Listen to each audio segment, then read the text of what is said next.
Hello बच्चों, welcome to Phoenix studio. बच्चों आज देखो, हम लोगों ने लास्ट 2 लेक्चर में इससे पहले किया था कोऑर्डिनेट ज्योमेट्री का। आज हम लोग यहाँ से स्टार्ट करेंगे perpendicular bisector and circumcentre, that is O या पी से डिनोट करते हैं इसको। तो देखो, जैसा कि नाम से ही क्लियर है, परपेंडिकुलर बाइसेक्टर एंड सर्कमसेंटर। तो सर्कमसेंटर क्या होगा? Meeting point of the perpendicular bisectors of the side of the triangle. मतलब ये है कि आपके पास मान लो कोई इस तरीके से एक जो है ट्रायंगल है, that is a x1 y1, B x2 y2 और यहाँ पर है सी x3 y3। तो ए से यदि आप परपेंडिकुलर बाइसेक्टर ड्रॉ करोगे, ये परपेंडिकुलर तो होना ही चाहिए, इसको बाइसेक्ट भी करना चाहिए। फिर यहाँ से इस साइड का परपेंडिकुलर बाइसेक्टर ड्रॉ करेंगे, फिर यहाँ से इस साइड का परपेंडिकुलर बाइसेक्टर ड्रॉ करेंगे। तो ये 3 के 3 क्या होंगे आपस में? ये दोनों आपस में इक्वल, ये दोनों आपस में इक्वल, ये दोनों आपस में। तो ये जो पॉइंट आप देख रहे हो ना, this is O, that is हमारा क्या होगा? सर्कमसेंटर होगा। ओके, तो अब आप देखो ध्यान से, इसमें जहाँ भी आप ओ को फाइंड करने जाओगे, उसमें आपको ज़रूरत क्या पड़ेगी? वर्टेक्स तो दिया हुआ ही रहेगा, आपको ज़रूरत पड़ेगी बीसी लाइन के परपेंडिकुलर एक लाइन। मतलब मैं क्या समझा रहा हूँ? मैं ये समझा रहा हूँ कि आप कैसे ऑर्थोसेंटर परपेंडिकुलर बाइसेक्टर एंड सर्कमसेंटर कैसे फाइंड करोगे। तो सर्कमसेंटर कैसे आएगा? ये मीटिंग पॉइंट है। तो एक तो मेथड ये होता है कि आपको बीसी के परपेंडिकुलर लाइन ड्रॉ कर दो, एसी के परपेंडिकुलर लाइन ड्रॉ कर दो और इन दोनों लाइंस को सॉल्व कर लो। ओके, तो चलो अभी जो है हम लोग ये समझ लेते हैं कि ए बी सी अपन को गिवन है सेंटर ट्रायंगल में। तो सर्कमसेंटर जो ओ है वो एक्चुअल में कैसे बना होगा? तो meeting point of the perpendicular bisector, और ये ट्रायंगल जो होगा ना, इन तीनों वर्टिसेस को यदि आप ज्वाइन कर दोगे तो यहाँ से क्या होगा? एक सर्कल बनेगा, एक सर्कल फॉर्म होगा। उसका जो सेंटर होगा दैट इज़ योर सर्कमसेंटर। तो यहाँ से पता चल गया कि जो ओ का कोऑर्डिनेट है ना, उसको फाइंड करने का एक मेथड तो हमने सीख लिया कि ए डी, इसको डी मान लेता हूँ, इसको ई मान लेता हूँ और इसको एफ मान लेता हूँ। ए डी और बी का इक्वेशन फाइंड करके सॉल्व कर देंगे तो हमारे पास क्या आ जाएगा? ओ का कोऑर्डिनेट आ जाएगा। बट अभी तक तो हम लोगों ने स्ट्रेट लाइन का इसमें कोई कंसेप्ट लगाया ना, अभी कोऑर्डिनेट ही चल रहा है। तो दूसरा क्या तरीका हो सकता है? क्योंकि ये सर्कल क्या है हमारा? सर्कल है और इस पर पॉइंट्स क्या क्या है? x1 y1, x2 y2, x3 y3। तो this is called circum circle, correct. और ये जो है दिस इज कॉल्ड अपना सर्कम सेंटर। डन, ठीक है। अब इसको कैसे फाइंड करेंगे? दूसरा मेथड क्या हो सकता है? देखो, इसके फॉर्मूला भी होते हैं, उस पर नहीं पढ़ना है, अपने को कंसेप्ट के थ्रू चलना चाहिए। तो यदि ये वर्टिसेस गिवन है और ये 3 हमारे पास वर्टेक्स ऑलरेडी है, सर्कल के ऊपर है, तो ये वाला पार्ट क्या रहा होगा? ध्यान से देखना, जिसको मैं फिर से ड्रॉ कर रहा हूँ। ये जो पार्ट होगा ना, ये पार्ट, ये क्या रहा होगा? इस सर्कम सर्कल का रेडियस होगा, that is called circum radius. Okay, तो यदि मैं इसको आर कहूँ तो ये भी आर होगा और ये भी क्या होगा? आर ही होगा, करेक्ट। तो जो सर्कम रेडियस है ना, वो आपस में इक्वल ही होगा क्योंकि सर्कल सेम है। तो जो ओ ए होगा वो इक्वल्स होगा ओ बी के और वही इक्वल्स होगा ओ सी के, क्योंकि रेडियस है तो ये क्या होंगे? आपस में इक्वल ही होंगे। यस और नो? यस। तो अब देखो, जो स्ट्रेट लाइन वाला कंसेप्ट है वो हम नहीं भी लगाएं ना, तो भी हम क्या कर सकते हैं? सर्कम सेंटर को फाइंड कर सकते हैं। कैसे? मान लेंगे कि ओ हमारा क्या है? सर्कम रेडियस है, सर्कम सेंटर है, that is point x, y, और वर्टेक्स गिवन है x1 y1, x2 y2, x3 y3 given. तो अपन क्या कर सकते हैं? डायरेक्ट इसमें फॉर्मूला लगा सकते हैं कि कौन सा? O A equals O B equals O C, that is the distance formula.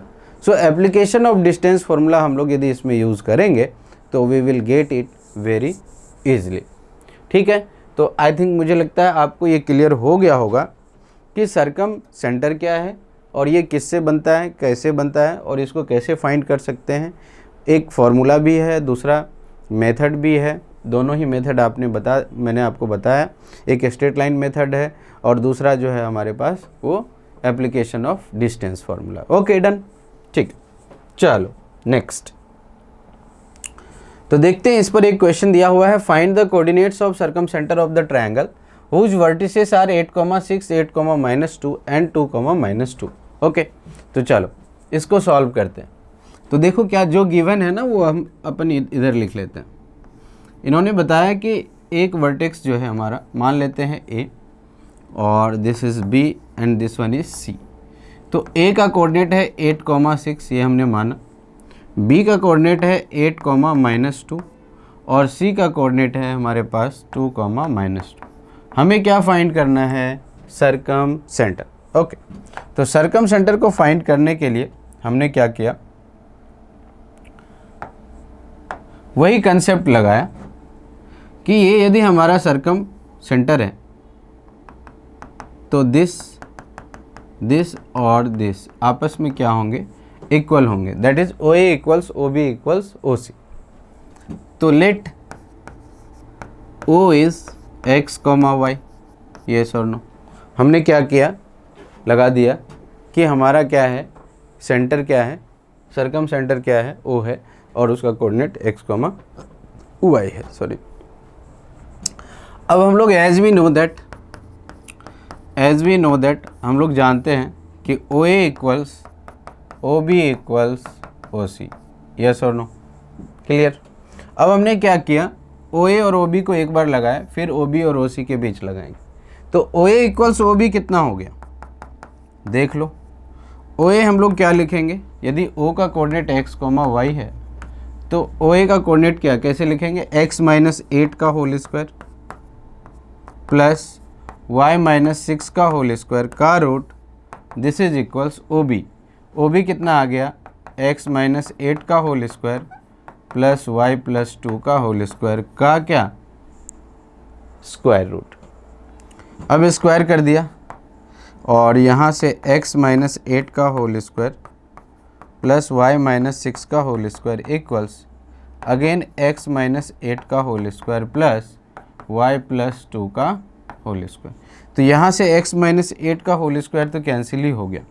Okay, सो यहाँ से क्या आ जाएगा, y-6 का whole square minus of y+2 का होल स्क्वायर इक्वल्स 0। अब इसको a square minus B square कर देता हूँ, तो a plus B into a minus B, this is equals 0।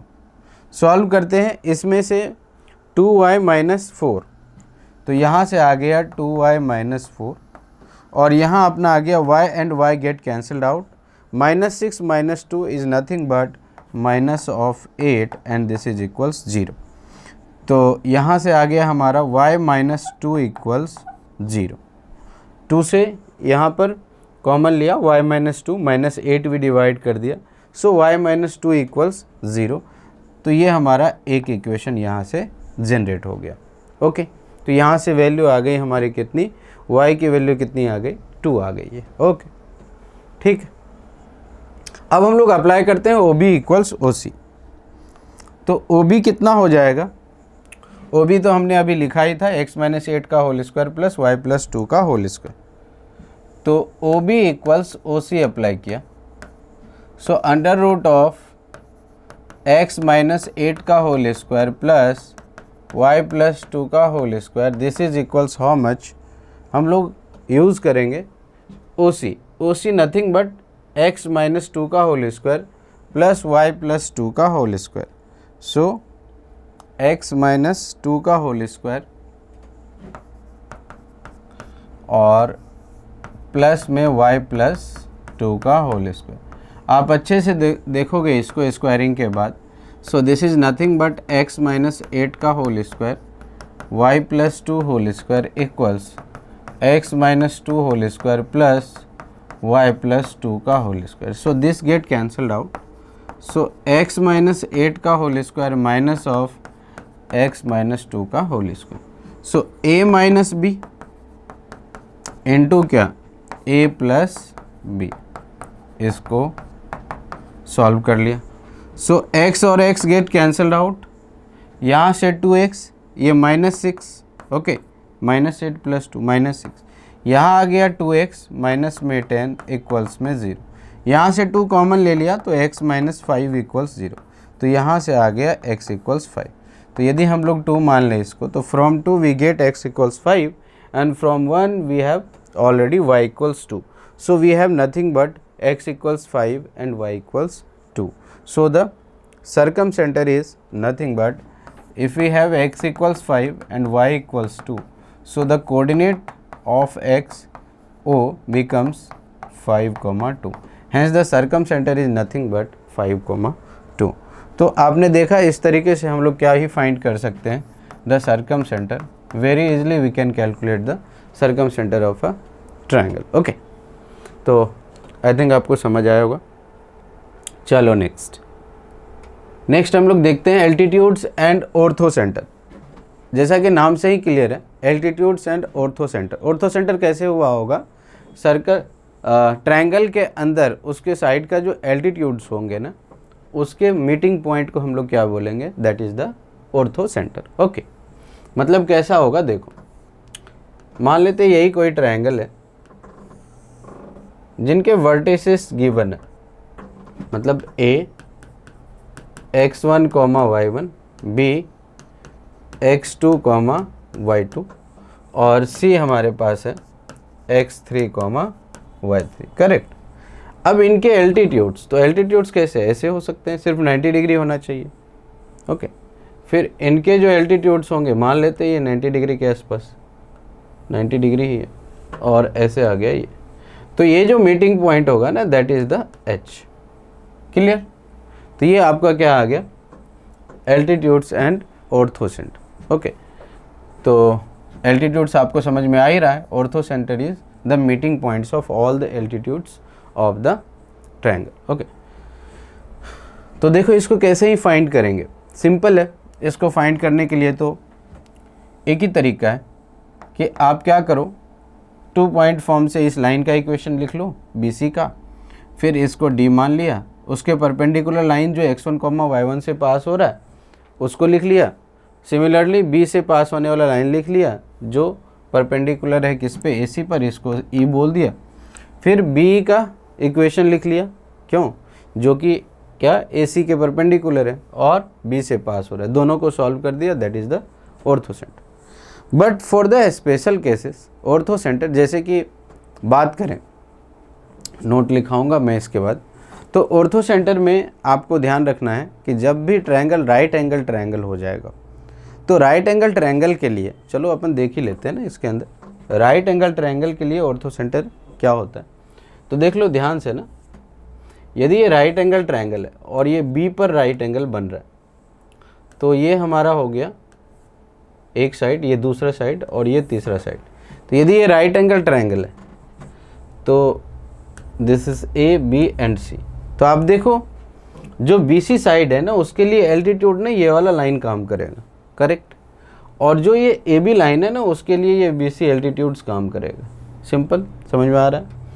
तो जो राइट एंगल ट्रायंगल होगा उसके लिए जहाँ पे 90 डिग्री बनेगी ना, वही आपका क्या होगा, ऑर्थोसेंटर होगा, that is the H in case of right angle triangle. समझ में आई बात? अदरवाइज जो आपको मैंने बताया इन कि स्ट्रेट लाइन सॉल्व करके उसको सॉल्व कर देंगे, स्ट्रेट लाइन फाइंड करके सॉल्व कर देंगे, तो वहाँ से अपना ऑर्थोसेंटर आ जाएगा। ओके, तो वो यूज़ करना है, ठीक है। इसके लिए तो देखते हैं, यही है अपना orthocentre. Now come to the internal angle bisector and incentre. Internal angle bisector मतलब इन सेंटर किससे बना होगा, किसी ट्रायंगल के अंदर जो इंटरनल एंगल होंगे ना बाइसेक्टर, उसके मीटिंग पॉइंट को हम लोग क्या बोलेंगे, इंटरनल एंगल बाइसेक्टर, मतलब इन सेंटर। ओके, तो देखते हैं, हमारा एक ट्रायंगल है ये, this is A nothing but x1, y1, b x2, y2, C x3, y3, correct. अब इसमें क्या है, इंटरनल एंगल बाइसेक्टर मीन्स क्या है, आप समझो ध्यान से, वो ये है कि ये कोई एंगल है और इसका एंगल बाइसेक्टर। ओके, मैं और भी, ये थोड़ा स्पेशल केस हो गया, मैं इसको थोड़ा अच्छे से ड्रॉ करूं। परपेंडिकुलर सब नहीं दिखना चाहिए, मतलब सिर्फ एंगल का बाइसेक्टर दिखना चाहिए। मीन्स कैसा, यदि ये टोटल एंगल है तो ऐसा हो गया, ये दोनों आपस में एंगल इक्वल होंगे। ओके, एक ये हो गया, दूसरा ऐसा, तो ये दोनों एंगल आपस में इक्वल रहेंगे। ओके, फिर इसी तरीके से दिस इज थर्ड वन, तो ये आपस में इक्वल होंगे। डन। तो ये जो तीनों मीट कर रहा है ना ट्रायंगल के अंदर यहाँ पे, सो this is your in centre. Actual में हुआ कैसे, ये इन सेंटर इन रेडियस भी होगा, फिर इन सर्कल भी होगा। ओके, तो आप ध्यान देना यहाँ पे कि अब आप देखो यहाँ से क्या करो ना, इस पॉइंट से एक्चुअल में क्या होगा, यहाँ पर 90 डिग्री परपेंडिकुलर डाल दो, यहाँ पर भी परपेंडिकुलर डाल दो और यहाँ पर भी परपेंडिकुलर डाल दो ऐसे। ओके, अब आप क्या करो, इनको ऐसे करके टच करके ऐसे ना मिला, तो ये जो सर्कल बना ना ये वाला, this is nothing but in circle. और ये जो आप देख रहे हो, जो आपने I D I E I F बोल देता हूँ, ये जो आप I D I E I F देख रहे हो, ये क्या रहा होगा, this is nothing but in radius of the circle. Okay, इसका मतलब ये हो गया कि सर जो आई डी होगा, आई डी और आई डी आई ई और आई एफ, ये जो होंगे आपस में क्या होंगे, इक्वल होंगे, क्योंकि ये क्या है, रेडियस। ओके, तो इसको मैं आर बोल देता हूँ, ये भी आर बोल दिया, ये भी आर बोल दिया, तो ये क्या है हमारा इन रेडियस। और जो सर्कल इनसाइड बन रहा है that is our incircle, और उसके जो पॉइंट्स है ना ये वाला, ये क्या है हमारा इन सेंटर। ओके, अब इनका फॉर्मूला होता है और उसको फाइंड भी करते हैं दूसरे तरीके से, उसका डेरिवेशन है, बट उसमें अपन नहीं पढ़ेंगे अभी। अपने को बस ये देखना है कि इसका फॉर्मूला क्या आता है। तो जो इन सेंटर है ना, इन सेंटर का फॉर्मूला होता है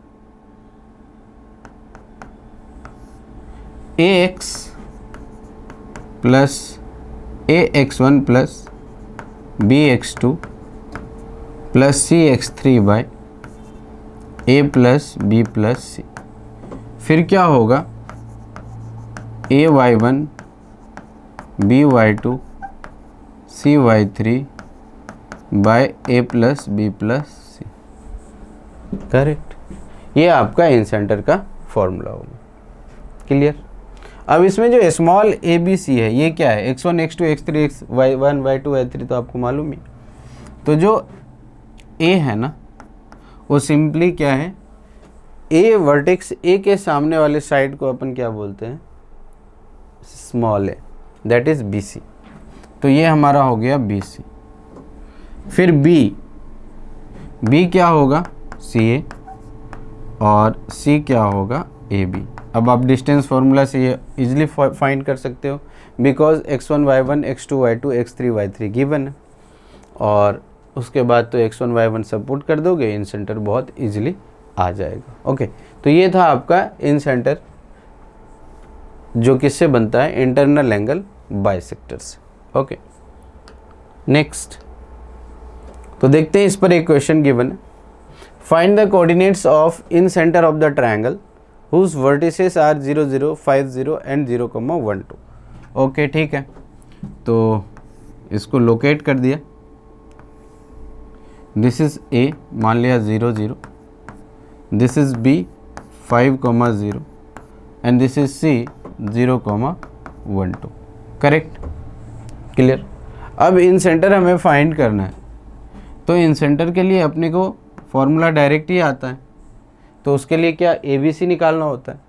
तो चलो यहीं कैलकुलेट कर लेता हूँ। ए होगा कितना, A इक्वल्स BC कितना आएगा, कैलकुलेट कर लेते हैं। BC हो जाएगा 5 का स्क्वायर और प्लस में 12 का स्क्वायर। ओके, 5 का स्क्वायर एंड 12 का स्क्वायर। ओके, तो ये टोटल कितना आ रहा है, ये 13 आ जाएगा, क्योंकि 144 प्लस 25 169 दैट इज़ 13। ओके, तो अब B कितना हो जाएगा, CA क्या होगा, CA कितना आ जाएगा, CA हो जाएगा 0 प्लस 12 आई थिंक 12। C कितना हो जाएगा, AB कितना आ जाएगा, 5 का स्क्वायर, 5 ही आ गया। Okay, simple. तो अब आप इजीली फाइंड कर सकते हो इन centre. AX1, A is nothing but 13, X1 is 0, so 13 0. BX2, B is 12, 12 into BX2 that is 5 plus CX3, तो C आ गया 5 into 0 by A plus B plus C, so 13 plus 12 plus 5। Next A आ गया 13, A Y1 भी 0, B Y2, B आ गया 12, Y2 कितना है, Y2 भी 0, C कितना आ गया, C is 5 इंटू क्या, X Y3 that is 12, Y1 Y2 and Y3, और नीचे आ गया अपना A plus B plus C। I think इतना समझ में आ गया होगा आपको। डन है, इसको सॉल्व कर लेते हैं। ये दोनों पार्ट 0, ये आ गया कितना, 12 इंटू 5 60, और ये कितना आ रहा है 13 एंड 12 27, तो ये आ गया 60 अपॉन 13 प्लस 12 आ गया कितना, 30 आ गया, ये 27, हाँ 25 हो गया प्लस 5 30 हो गया, और ऊपर आ गया 60 अपॉन अगेन क्या 30। डन। तो हमारा जो इन सेंटर है ना, इन सेंटर कितना आ रहा, दैट इज 2,2। Correct, simple. तो ये तरीका है आपको इन सेंटर फाइंड करने का, बहुत ही इजी क्वेश्चन था। चलते हैं नेक्स्ट। अब हम लोग देखते हैं external internal angle bisectors and x centre I1 I2 I3। अभी हमने इन सेंटर पढ़ा, अब एक्स सेंटर पढ़ते हैं। तो उसके लिए आपको ना कैसे करना है देख लो। ये हमारा हो गया एक ट्रायंगल A जिसका कोऑर्डिनेट है x1 y1, B x2 y2 और C x3 y3। करेक्ट। अब एक्स सेंटर बनता कैसे है इसको ध्यान से देखेंगे। तो एक्स सेंटर कैसे बनता है देखो, आपको क्या लेना है, एक इंटरनल एंगल बाइसेक्टर लेना है, इसलिए मैंने नेम में ही किया है external and internal angle bisector. तो एक तो इंटरनल एंगल बाइसेक्टर लेना है, ये दोनों एंगल आपस में इक्वल, फिर इसको एक्सटेंड करना है, तो अंदर का एंगल ये बन रहा है, इसके एंगल बाइसेक्टर लेने हैं, फिर इसको एक्सटर्नल एंगल बाइसेक्टर, तो ये वाला, और इसको ऐसे यहाँ पर। तो ये जिस पॉइंट पे मीट करते हैं ना आपस में, इसी को हम लोग वर्टेक्स ए के लिए ना एक्सटर्नल एक्स सेंटर बोलेंगे। किसके, वर्टेक्स ए के लिए एक्स सेंटर बोलेंगे। सिमिलरली हम लोग बी का लिखना चाहेंगे तो इस दोनों लाइन को एक्सटेंड करना पड़ेगा फॉर एक्सटर्नल एंगल, इन दोनों को ऐसे ज्वाइन कर देंगे और बी से ऐसे ड्रॉ कर देंगे, तो क्या हो जाएगा, अगेन वो बन जाएगा बी का एक्स सेंटर। तो जो I1 हुआ ना, अब यहाँ से अपन मान लेते हैं ना कि ये इसका रेडियस है और यहाँ से परपेंडिकुलर ड्रॉ कर दिया, ये इसका रेडियस, तो ऐसे करके यदि आपने इसे ड्रॉ किया ना एक सर्कल के, ऑलमोस्ट सर्कल के जैसा दिखे, तो ये सर्कल जो होगा एक्स सर्कल कहलाएगा। This circle is called x circle, और ये this is called x centre. किसके लिए हुआ ये? वर्टेक्स ए के लिए, जिसको किससे डिनोट करेंगे? I1 से। अगेन बी के लिए ड्रॉ करेंगे तो बी के लिए क्या हो जाएगा? I2, और सी के लिए आ जाएगा सिमिलर कंसेप्ट के साथ I3। तो इसका फॉर्मूला कैसे लिखेंगे? तो I1 ना, I1 आपने इन सेंटर का फॉर्मूला जो लिखा था ना, टेक्निक यही है। आप I का फॉर्मूला याद करो। I का फॉर्मूला आपने लिखा AX1 BX2 CX3 by A plus B plus C, फिर AY1 BY2 प्लस में CY3 बाय क्या? A plus B plus C. इतना समझ में आया? तो ये आपका क्या हो जाएगा? ये हमारा है इन सेंटर। तो एक्स सेंटर लिखना है, किसके ऑपोजिट है? ए के ऑपोजिट। तो ए की जगह सब जगह उस फॉर्मूले के अंदर माइनस ए कर देने का। तो माइनस AX1 प्लस में BX2 प्लस में CX3 बाय क्या? Minus A plus B plus C. Again minus AY1 plus BY2 plus CY3, और माइनस लगा देंगे A प्लस में B प्लस सी। ये आपका आ गया क्या? Excentre opposite to vertex A. यदि हम ऑपोजिट टू वर्टेक्स बी लिखें तो कैसा लिखेंगे? A2 I2 के लिए क्या रखेंगे? B की जगह माइनस बी। तो AX1 माइनस में BX2 प्लस में 6CX3 A minus B plus C. दूसरा हो जाएगा AY1 माइनस में BY2 और प्लस में CY3 by A minus B plus C. ये आपका क्या बन गया? X centre opposite to vertex B. Again I3, ये हो जाएगा AX1 प्लस BX2 माइनस में क्या? CX3 by A plus B minus में C, और दूसरा हो जाएगा AY1 प्लस BY2 माइनस में CY3 बाय क्या हो जाएगा? A प्लस बी माइनस में C।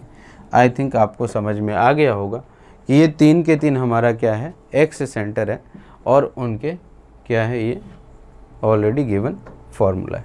ओके, टेक्निक यही है, जो इन सेंटर का फॉर्मूला होता है उसके अंदर यदि वर्टेक्स ऑपोजिट टू ए लिख रहे हैं तो I1 आपको चेक कर लेना है कि ए की जगह माइनस ए है या नहीं।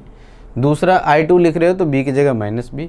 I3 लिख रहे हो मतलब सी के ऑपोजिट जो एक्स सेंटर है उसके लिए सी की जगह minus of C. Okay, next, inclination and slope of a straight line. Simple है। अब आप देखो, सिंपल है। इंक्लिनेशन वर्ड का मतलब ये होता है कि इंक्लिनेशन वर्ड का मतलब हुआ कि कोई भी लाइन पॉजिटिव एक्स एक्सिस के साथ एंटी क्लॉकवाइज डायरेक्शन में कितना एंगल बना रहा है, तो उसको उसका इंक्लिनेशन कहेंगे। और उसी इंक्लिनेशन का जब आप जो थीटा है, मान लो वो इंक्लिनेशन थीटा है, उसी इंक्लिनेशन का जब आप टेन थीटा लोगे ना, that is your slope. Okay, तो क्या हुआ, मान लेते हैं ना कोई लाइन इस तरीके से ऐसे ना थीटा एंगल बनाया, तो क्या होना चाहिए? पॉजिटिव डायरेक्शन से एंटी क्लॉकवाइज, एक्स एक्सिस का डायरेक्शन दो है, एक नेगेटिव और दूसरा क्या? पॉजिटिव। तो जो पॉजिटिव डायरेक्शन से एंगल बनेगा ना, पॉजिटिव डायरेक्शन के साथ, किसके साथ? इसके साथ जो एंगल बनेगा, तो जो एंगल आया थीटा, उसी को उसका क्या बोलेंगे? दिस इज कॉल्ड, इस लाइन का इंक्लिनेशन। और इसका जब टेन ले लेंगे ना, टेन, मान लो आप इस थीटा के लिए इसका टेन ले लिया आपने, टेन थीटा ले लिया, तो यही इसका क्या बन जाएगा? This is the M, this is the slope. किसका स्लोप? मान लो ये लाइन हमने ए बी लिया, तो यही किसका हो जाएगा? Slope of A B. तो मतलब tan of the angle made by a line in anticlockwise direction with the positive direction of axis of x is called the slope of the given line. Okay, तो जो inclination है that is nothing but the angle made by the line with the positive direction of the axis of x in anticlockwise direction. Okay, इतना आपको समझ में आ गया होगा।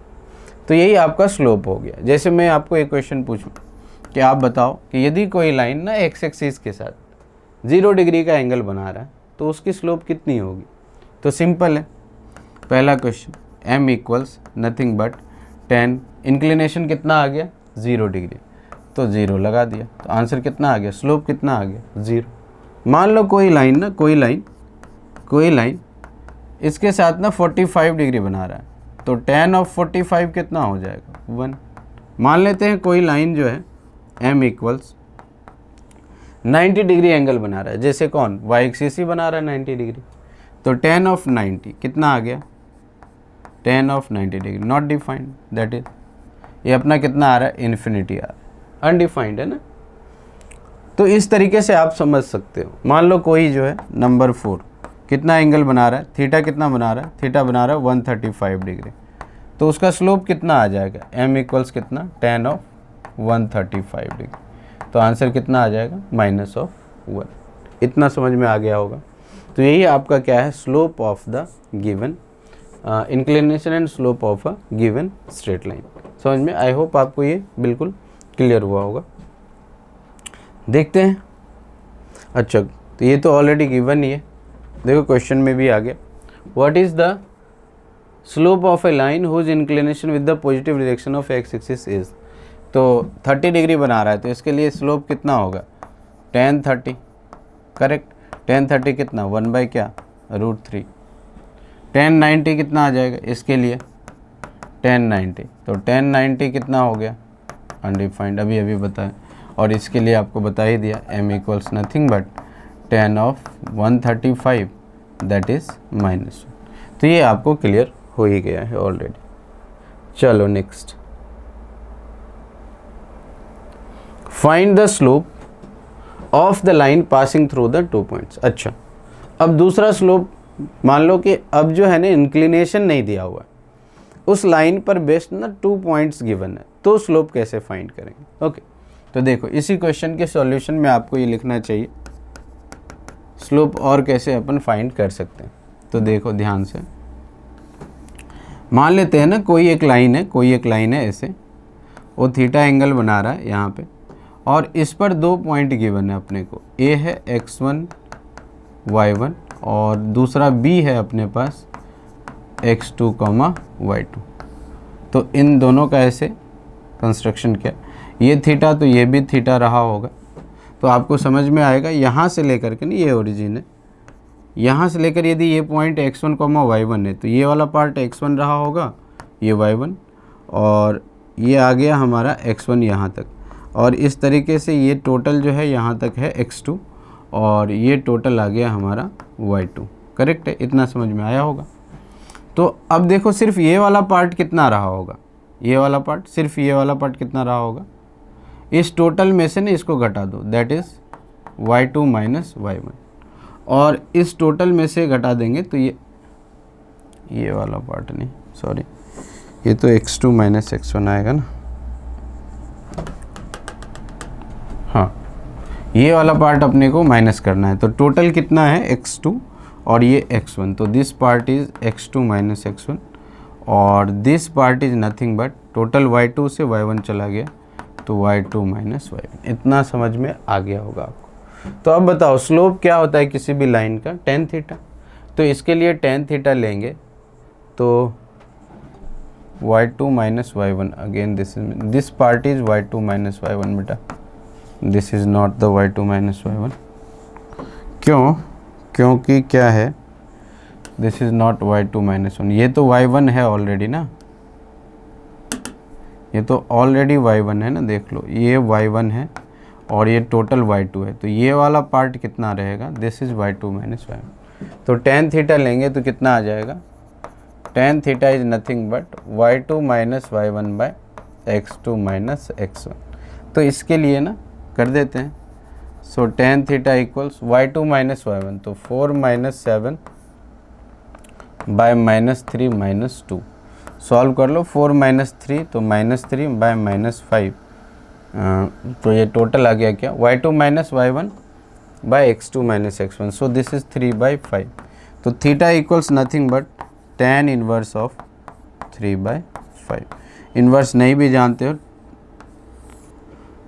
तो भी आप ये थीटा थोड़ी निकालना था, tan थीटा निकालना था, सो 3/5। तो यही आपका स्लोप आ गया। This is your answer. Okay, slope ही बोला था, थीटा लिखेंगे तो ऐसा दिखेगा। ओके, तो बहुत ही इजी है। यदि 2 पॉइंट गिवन है तो सीधा y2 minus y1 by x2 minus x1, मैंने वो आपको डेरिवेशन करके दिखा रहा था। ओके, चलो नेक्स्ट, कोलिनियरिटी ऑफ 3 पॉइंट्स।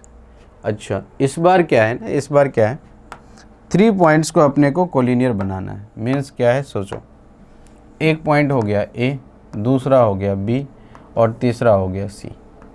ये अपने पास ना 3 पॉइंट्स है। A that is x1 comma y1, B that is x2 comma y2 और C x3 comma y3। Okay, ये 3 पॉइंट्स। अब बताओ आप, दुनिया में जहाँ भी 3 पॉइंट्स हैं ना किसी प्लेन के अंदर, यदि 3 पॉइंट्स गिवन है तो उससे एक ट्रायंगल बनेगा।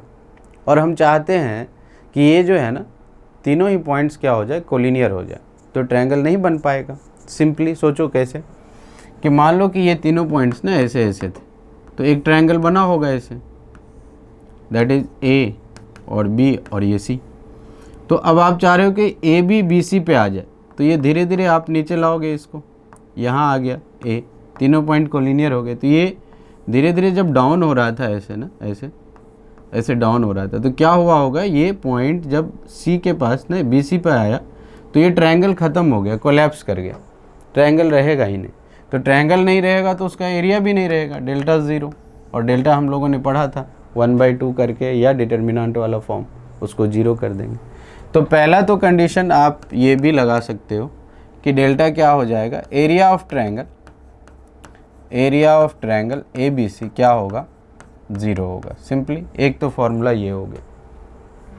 दूसरा सोचो, सेकंड, ABC तीनों कोलिनियर है, तो सिंपल है ना कि जो AB लाइन है और जो BC लाइन है, दोनों का स्लोप सेम ही होना चाहिए। जैसे मान लो ये एक लाइन है, यहाँ से यहाँ एक स्ट्रेट लाइन है, और ये हमारा दूसरा लाइन है, तो एक का स्लोप ना यहाँ नहीं, यहाँ ऐसे हो जा रहा है ऐसे, और दूसरा ऐसे हो जा रहा है, दूसरा ऐसे रह रहा है, तो ये कभी कोलिनियर हो पाएगा, पॉइंट नहीं होगा। तो slope of this point, this line to this line क्या होना चाहिए, इक्वल होना चाहिए। मीन्स इसका स्लोप और इसका स्लोप आपस में क्या होना चाहिए, इक्वल होना चाहिए। सो स्लोप कितना आ गया, slope of AB must be equal to slope of BC। Clear, ये दूसरा तरीका हो गया। तीसरा क्या हो गया, डिस्टेंस भी सेम होना चाहिए, मतलब AB plus BC equals CA आना चाहिए, दोनों को ऐड करके। और भी कंडीशंस हो सकते हैं जब हम अपन स्ट्रेट लाइन सीखेंगे। वो क्या होगा, अपन कोई 2 पॉइंट यूज़ करके पॉइंट फॉर्म से स्ट्रेट लाइन लिख देंगे और तीसरा पॉइंट उसमें सेटिस्फाई कराएंगे। यदि वो तीसरा पॉइंट उसको सेटिस्फाई कर रहा है, इट मीन्स तीनों ही पॉइंट्स क्या है, कोलिनियर है। ओके, तो वो भी एक तरीका हो गया। दूसरा आपको डिटर्मिनेंट मेथड यहाँ से आता ही है, ठीक है। तो ये आपका एक टेक्निक हो गया क्या, प्रूफ करने के लिए कोलिनिटी ऑफ 3 पॉइंट्स का। ओके, तो देखते हैं नेक्स्ट। अच्छा, so that the points -2, -1, 2, 7 and 5, 13 are collinear। Okay, तो फिर तो वही करना पड़ेगा, देख लेते हैं तीनों का स्लोप निकाल के। तो A मान लिया -2, -1, B मान लिया 2, 7 और C मान लिया 5, 13। करेक्ट। तो स्लोप ऑफ AB निकालते हैं, अभी पढ़ा था 2 पॉइंट से, y2 माइनस y1, तो y2 minus y1 y2 minus y1 क्या हो जाएगा,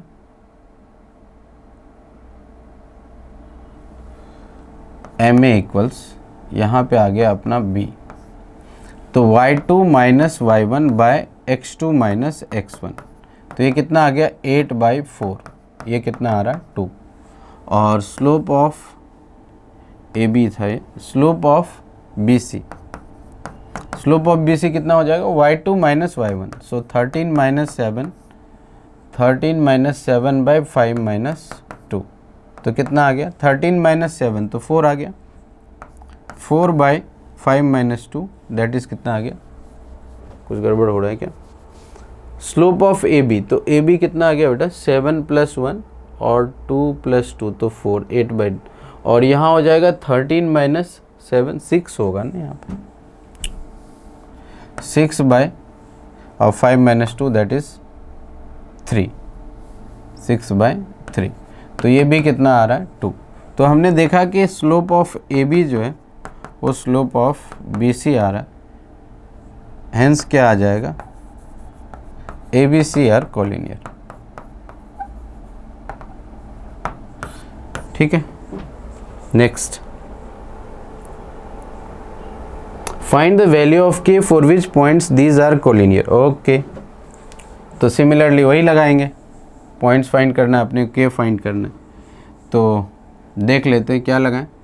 इसको ए मान लेता हूँ, A 2,3, B 3,5 और C कितना है 5, K।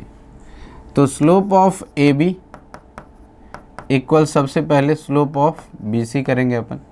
तो स्लोप ऑफ ए बी क्या होगा 5 - 3 बाई कितना आ जाएगा 3 - 2, दिस इज इक्वल्स K - 5 और नीचे कितना आ जाएगा 5 - 3। तो कितना आ गया 5 - 3 कितना आ रहा है 5 - 3 दैट इज़ 2 और 3 - 1 2/, K - 5/5 - 3 दैट इज़ अगेन क्या 2। तो K - 5 इक्वल्स 4 आ रहा है, सो K इक्वल्स कितना आ रहा है 9 आ रहा है। So this is your answer. Okay, तो आई थिंक आपको ये क्लियर हो गया होगा। नेक्स्ट,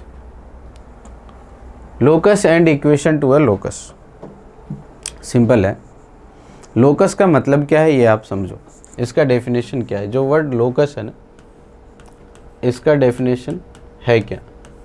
तो डेफिनेशन सिंपल है कि जैसे आप ना पार्क घूमने जाते हो ना, पार्क में जाते हो बेटा, तो पार्क में आप देखते होंगे कि बहुत सारा ना पाथ बना हुआ रहता है। कभी ऐसे एस शेप का पाथ होता है, कभी एक चारों तरफ ऐसे राउंड करके सर्कल होता है, कभी आप देखोगे एक सीधी सीधी लाइन भी बनी होती है जिस पे बच्चे खेलते हैं।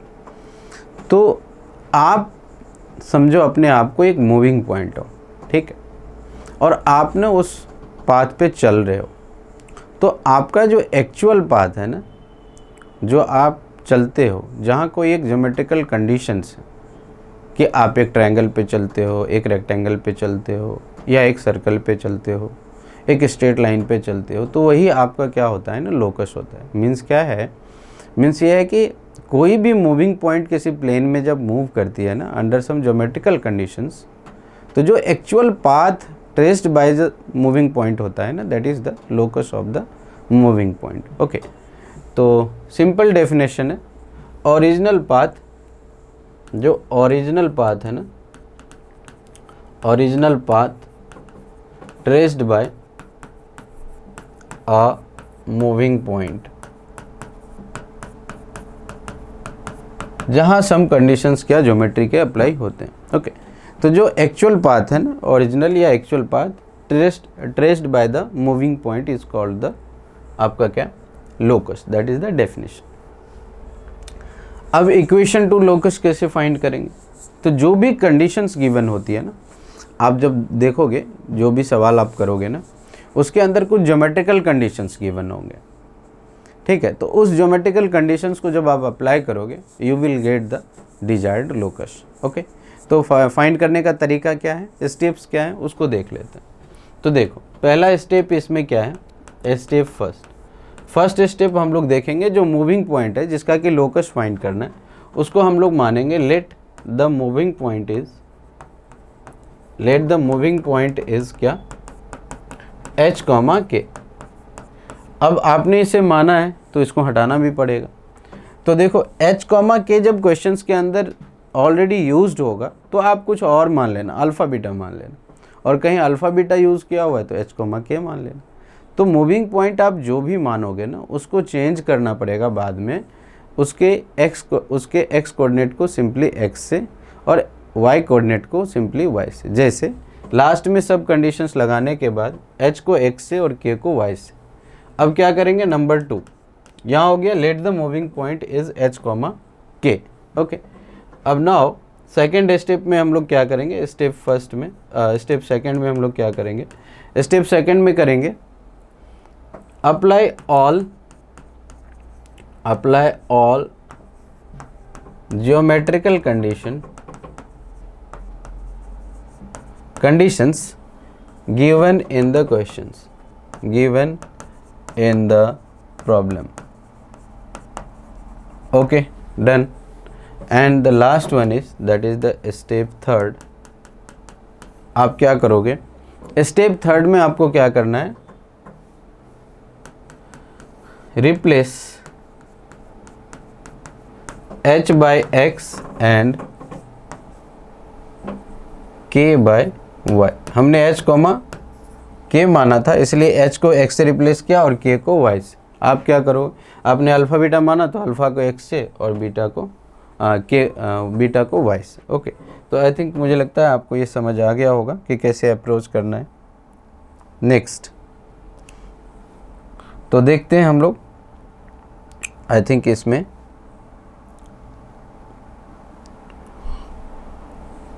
find the locus of a point, find the locus of a point P if P is equidistant from the points A 3,4 and B 5,-2. Okay, find the locus of a point।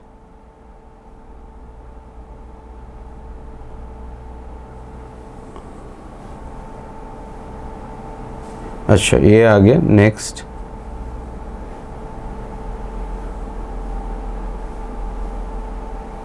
Okay, ठीक है।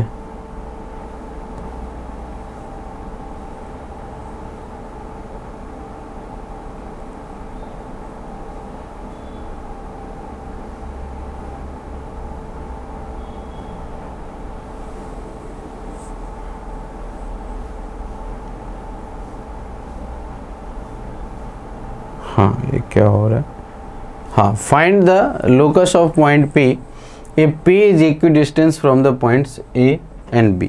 Okay, ठीक है। तो देखो technical glitch हो गया था, तो हमने मान लिया let moving point is, let the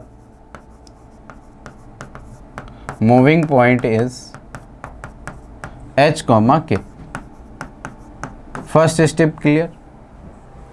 अब ये क्या कह रहा है, P इसी को ना मूविंग पॉइंट है तो P इसी को माना। अब ये P जो है A 3,4 एंड B 5,-2 से क्या है, इक्विडिस्टेंट। मतलब ये है कि कहीं पर P H, K है ना, ये इतना ही डिस्टेंस A 3,4 पे है और सिमिलर डिस्टेंस क्या B कहाँ पे है, 5,-2। ये दोनों आपस में इक्वल। इतना समझ में आया क्या? तो PA इक्वल्स कितना दिया हुआ है, PB। यही हमारा ज्योमेट्रिकल कंडीशन, इसको हम लोग अप्लाई करें तो PA इक्वल्स PB। इतना समझ में आ गया, done. PA equals PB, PA लिखाओ। PA कितना होगा, H-3 का स्क्वायर प्लस क्या, K-4 का whole square. Simple. This is equals H-5 का होल स्क्वायर प्लस में K+2 का होल स्क्वायर। सिंपल। अब स्क्वायर कर दिया तो ये हो गया H-3 का होल स्क्वायर प्लस K-4 का होल स्क्वायर इक्वल्स H-5 का होल स्क्वायर प्लस K+2 का होल स्क्वायर। आप चाहो तो सबका होल स्क्वायर लगा करके सिंप्लीफाई कर सकते हो, बट मेरा टेक्निक थोड़ा अलग है। मैं H वाले को H के साथ ले आया प्लस K वाले को K के साथ ले आया और बाकी को ज़ीरो कर दिया। Simple, this is zero. Okay, तो ये A square minus B square हो गया, तो A plus B into A minus B plus में again A plus B into क्या, A minus B equals zero. Simple. अब देखो यहाँ से ना 2H और माइनस में 8 आ गया और यहाँ h और h कैंसिल हो गया, 5 माइनस 3 दैट इज़ 2 आ गया, और यहाँ प्लस है ना, हमने प्लस यूज़ किया, k 2k माइनस 2 आ गया, 2k माइनस 2, और यहाँ क्या आया, k और k कैंसिल हो गया, 4 माइनस 6 आ गया। सो दिस इज इक्वल्स 0। अब आप देख सकते हो 2h माइनस 8, तो यहाँ से तो मुझे दिख रहा है कि टोटल कितना कॉमन आ रहा है, 2 और 2 4 कॉमन आ रहा है, तो ये हो जाएगा h माइनस 2 और प्लस ये माइनस आ जाएगा यहाँ पे, यहाँ से हमने 2 बाहर निकाला तो h माइनस 4 होगा, ओके, h माइनस 4, और यहाँ से वो 2 मल्टीप्लाई होके 4 हो गया, यहाँ से 2 निकाल देता हूँ, यहाँ से भी 2, तो ये माइनस सामने आ जाएगा, 3 टाइम्स 2 2 4, सो k माइनस 1 इक्वल्स 0।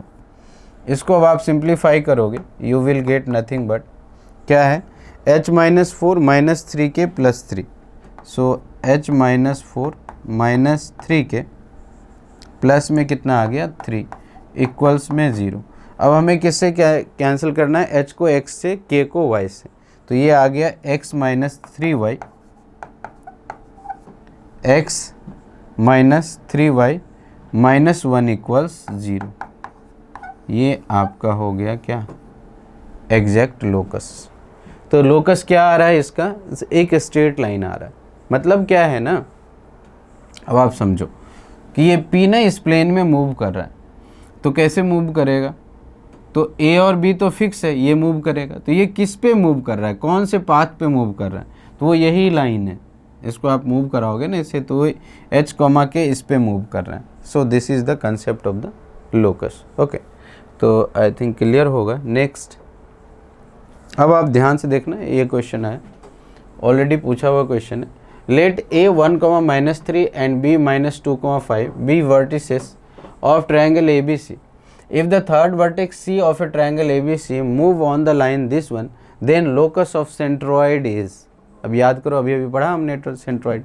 सेंट्रॉइड क्या, लास्ट 2 लेक्चर में पढ़ा था ना, सेंट्रॉइड का मतलब क्या होता है, सेंट्रॉइड मतलब क्या, यदि वर्टिसेस गिवन है तो सीधा तीनों का एवरेज करके 3 कर देते थे डिवाइड, ओके, मतलब x1 plus x2 plus x3 by 3 करके।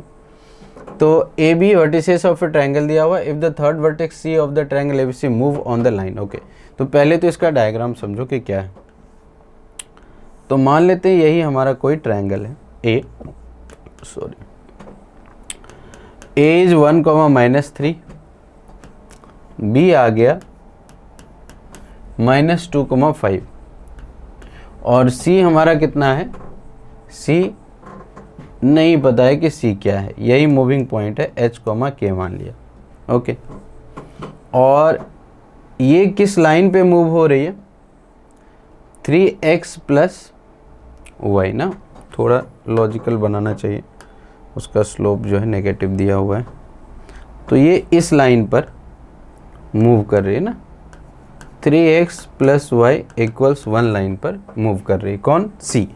ऐसे भी सोचो ना कि A और B अभी फिक्स किया हुआ है, और C मान लेते हैं इस लाइन पर अभी इसी पोजीशन पे है, तो इसके करस्पॉन्डिंग G जो होगा, G यहाँ कहीं होगा। अब क्या करो ना, अब आप क्या करो, इसको चेंज कर दो, इसकी पोजीशन यहाँ कर दो, A B और A यहीं रहेगा, अब ये चेंज होके ना C पर यहाँ आ गया इस पोजीशन, तो अब जो सेंट्रॉइड होगा अगेन वो चेंज हो जाएगा। तो इस तरीके से infinite number of points 3x plus Y equals 1 पे, तो जैसे जैसे C पर चेंज होगी ना h, के, वैसे वैसे G भी चेंज होगा। इतना समझ में आया, मतलब ये है कि G जो है, जो मूविंग पॉइंट है हमारा इधर, C तो मूव कर ही रहा है, देन लोकस हमें किसका निकालना है, सेंट्रॉइड का, तो लोकस को और कुछ मान लेंगे, ओके, मतलब G को।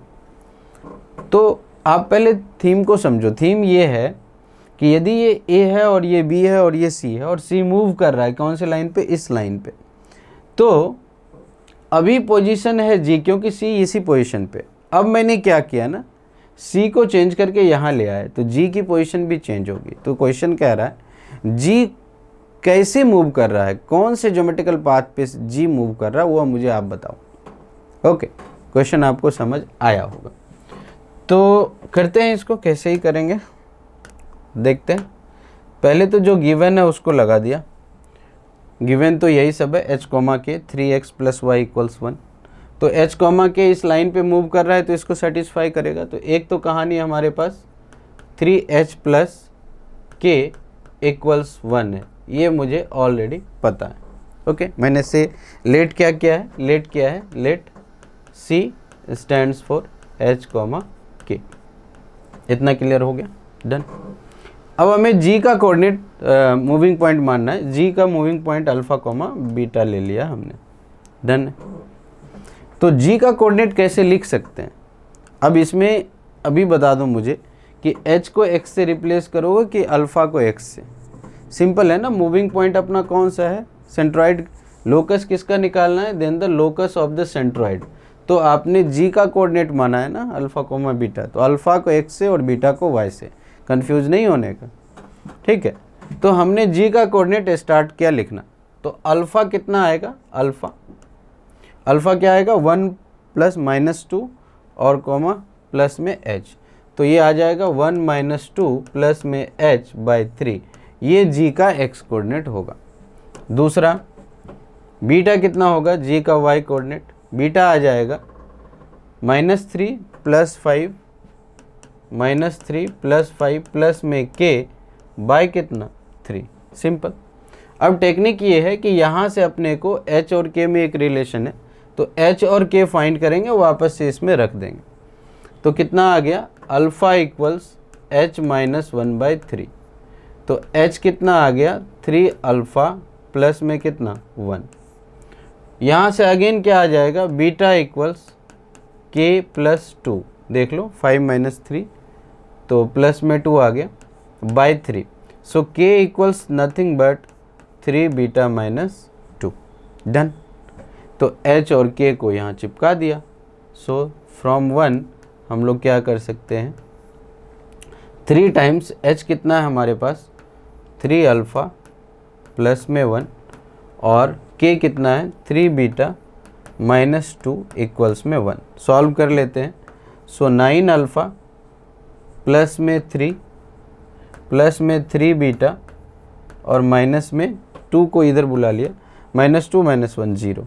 तो आई थिंक मुझे 3 तो कॉमन ही दिख रहा है। सो 3 अल्फ़ा प्लस में बीटा और यहाँ पर 1 आ गया और यहाँ पर कितना आ रहा है -3 3 कैंसिल ही हो गया ना। So I think this is equals 0। अब आप देखो यहाँ ध्यान से, अल्फ़ा को किससे रिप्लेस करना था अपने को, अल्फ़ा को x से रिप्लेस करना था और बीटा को y से रिप्लेस करना था। तो कितना आ गया 3x प्लस में y इक्वल्स 0।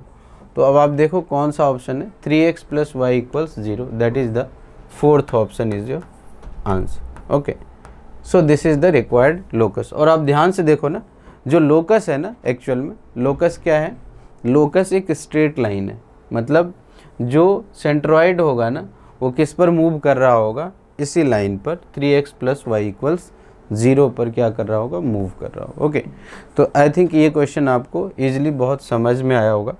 नेक्स्ट अपन देखते हैं, अगला है if a cos alpha sin alpha b sin alpha minus cos alpha c 1, 2 are the vertices of a triangle, then as alpha varies the locus of its centroid is। Again same type का question है, तो देख लो इसमें थोड़ा अलग है coordinates.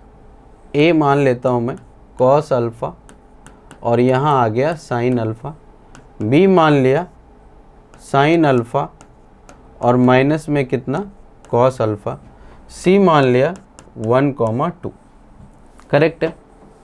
अब मैं क्या कर रहा हूँ, देखो ध्यान से, सेंट्रॉइड इसमें देखो अल्फ़ा बीटा ऑलरेडी यूज़ है, अल्फ़ा यूज़ है, तो हम क्या करेंगे, जो सेंट्रॉइड होगा ना उसका कोऑर्डिनेट मान लेंगे h, k, डन, सिंपल। अब देखना आप ध्यान से कि हाँ,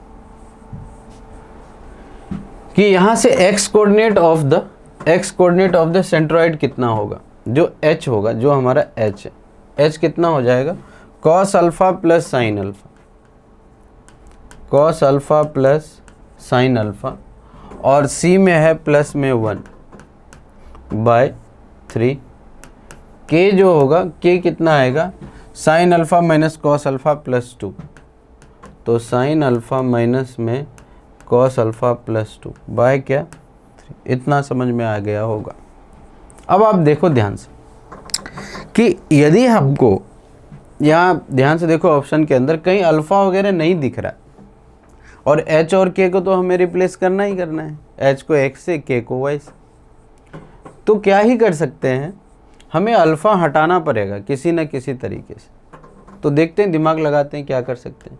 यहाँ से हमने लिखा 3h equals cos alpha plus sine alpha, okay, और प्लस में 1। क्या हम लोग यहाँ पर 3h minus 1 equals sign alpha plus cos alpha लिख सकते हैं? इसको इक्वेशन 1 मान लें, बिल्कुल लिख सकते हैं। फिर यहाँ से सॉल्व करना स्टार्ट किया किसको, k के लिए, तो 3k डायरेक्टली लिख देता हूँ, -2 equals sine alpha minus cos alpha, इसको 2 मान लिया।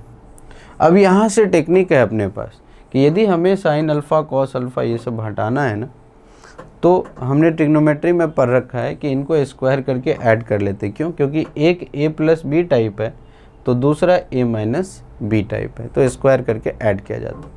तो हमने इसके बाद क्या किया, 1 का स्क्वायर प्लस में 2 का स्क्वायर, कोई दिक्कत नहीं होना चाहिए। तो 1 का स्क्वायर किया तो this is nothing but 3h minus 1 का होल स्क्वायर प्लस यहाँ पर कितना आ गया 3k माइनस में 2 का स्क्वायर। राइट साइड क्या रहा होगा, राइट साइड रहा होगा sine alpha plus cos alpha का whole square, sine alpha plus cos alpha का होल स्क्वायर प्लस इस साइड रहा होगा साइन अल्फ़ा और माइनस में क्या कॉस अल्फ़ा का होल स्क्वायर, करेक्ट। अब इसको लिख दिया अगेन 3h माइनस 1 का whole square plus 3k minus 2 का whole square, okay, 3k minus 2 का होल स्क्वायर, डन।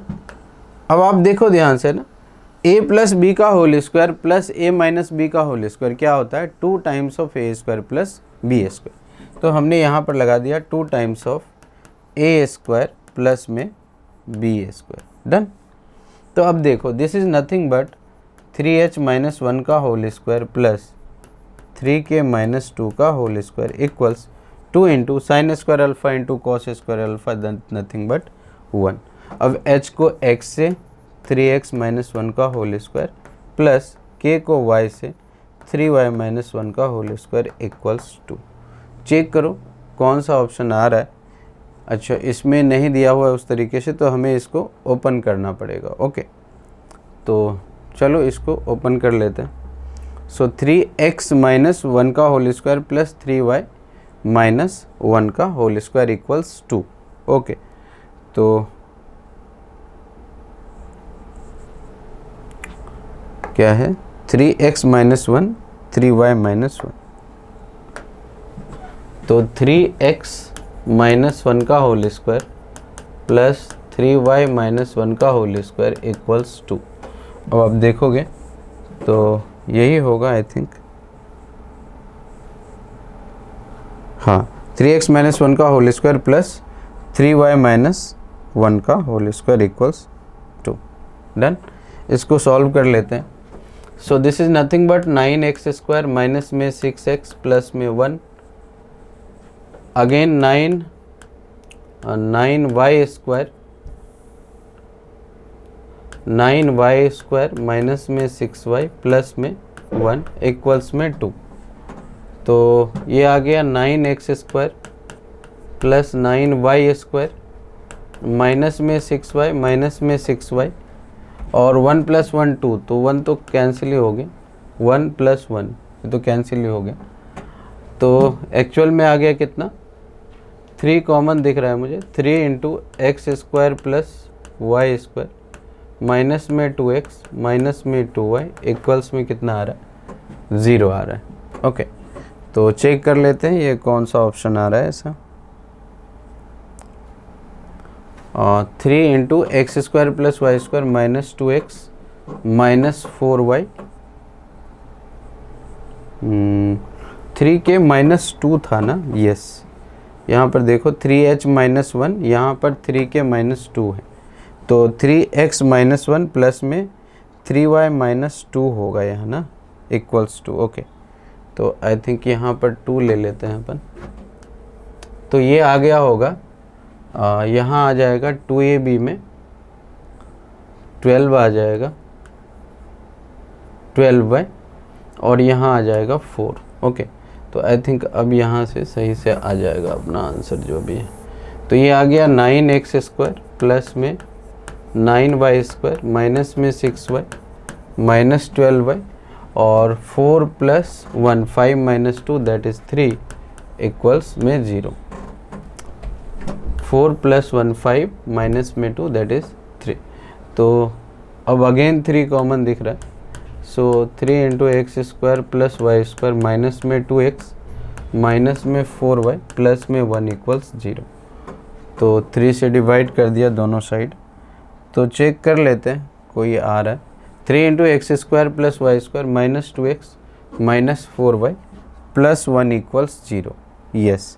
तो this is nothing but the second option, so this is the second option is your answer. यहाँ पर 2 था इसलिए आप check कर सकते हो, this part is 3k minus 2, तो यहाँ तक तो 3k माइनस 2 लिखा, ये 3y माइनस 1 हो गया था, तो इसको हमने चेक कर लिया, ओके। नेक्स्ट कैलकुलेशन पार्ट आप इजली कर सकते हो, कोई दिक्कत नहीं। So the locus of the point so that the join of this one and this one subtends a right angle at the moving point. तो मान लो let the moving point, let the moving point is h, k। तो moving point पर ही क्या बना रहा है, राइट एंगल ट्रायंगल बना रहा है, ठीक है। तो ये हो गया हमारा h, k। ये पोजीशन कितना हो गया 3, 2 और ये पोजीशन हो गया -5, 1, करेक्ट। दिस इज़ a, मान लिया दिस इज़ b और दिस इज़, यही 90 डिग्री बना रहा है। तो क्या रहा होगा, दिस का स्क्वायर प्लस दिस का स्क्वायर इक्वल्स दिस का स्क्वायर, नहीं। तो हमें पाइथागोरस थ्योरम से A B square plus B C square equals A C square, कोई दिक्कत नहीं होगा। तो ए बी कितना आ गया एच प्लस 5 का होल स्क्वायर प्लस में कितना आ गया एच प्लस 5 का के माइनस 1 का होल स्क्वायर, ये ऐड हो गया।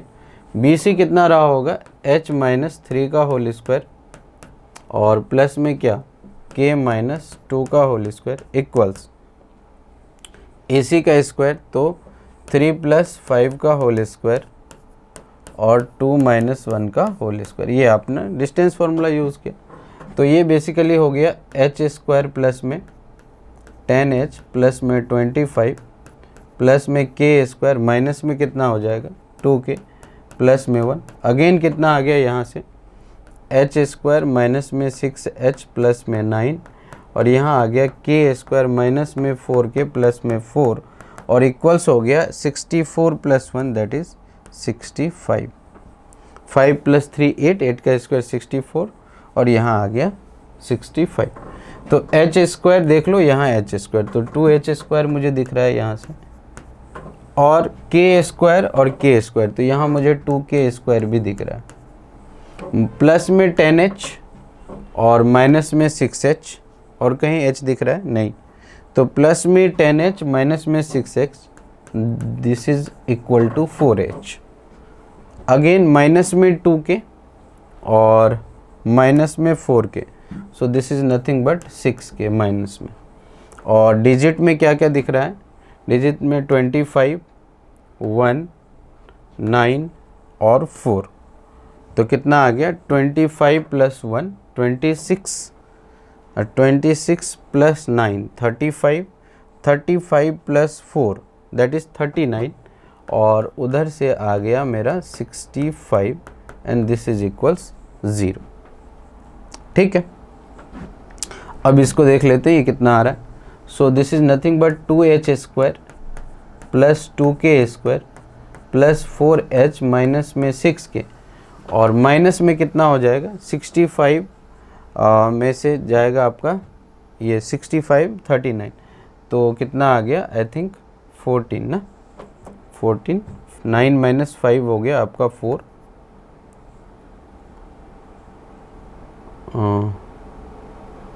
6 आ गया, 26 आई थिंक ना, इक्वल्स 0। सो ये आ गया 26।